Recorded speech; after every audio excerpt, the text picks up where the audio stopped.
नमस्कार दोस्तों, स्वागत है आपका मेरे चैनल पे। दोस्तों बड़ी खबर ये है कि 30 और राफेल फाइटर जेट की डील हो चुकी है। लेकिन दोस्तों ये इंडिया और फ्रांस के बीच में नहीं, फ्रांस और इजिप्ट के बीच में हुई है। और इससे पहले भी इजिप्ट फ्रांस से 24 राफेल खरीद चुका है, जैसे इंडिया ने भी खरीदे थे। ऐसे ही दोस्तों कहा यह भी जा रहा है कि इंडिया भी और ऐसे फाइटर जेट खरीद सकता है फ्रांस से। आज इसी के ऊपर बात करेंगे और साथ ही इस डील को भी जानेंगे। चलिए दोस्तों शुरू करते हैं।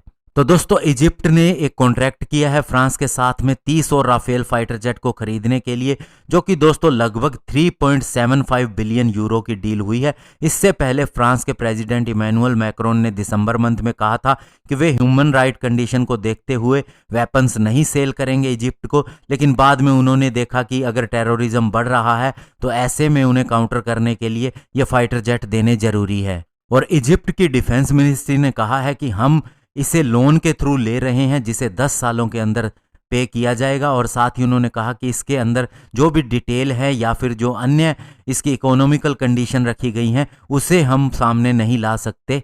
और ऐसा ही दोस्तों इंडियन गवर्नमेंट ने भी कहा था, लेकिन उसका बहुत ज़्यादा विरोध हुआ था, जबकि इजिप्ट में इसका कोई विरोध नहीं हो रहा।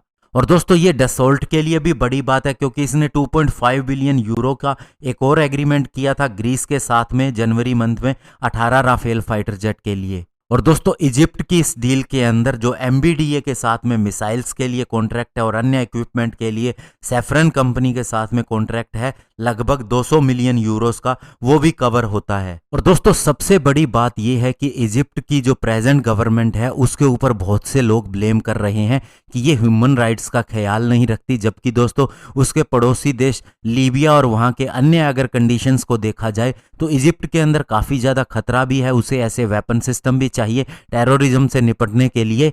और फ्रांस की सरकार ने भी ये डायरेक्टली कहा है कि यह हमारा पुराना कस्टमर है और हम किसी भी देश के इंटरनल मैटर के अंदर डायरेक्टली हस्तक्षेप नहीं करते हैं, और इसीलिए ये सेल कंटिन्यू रहेगी।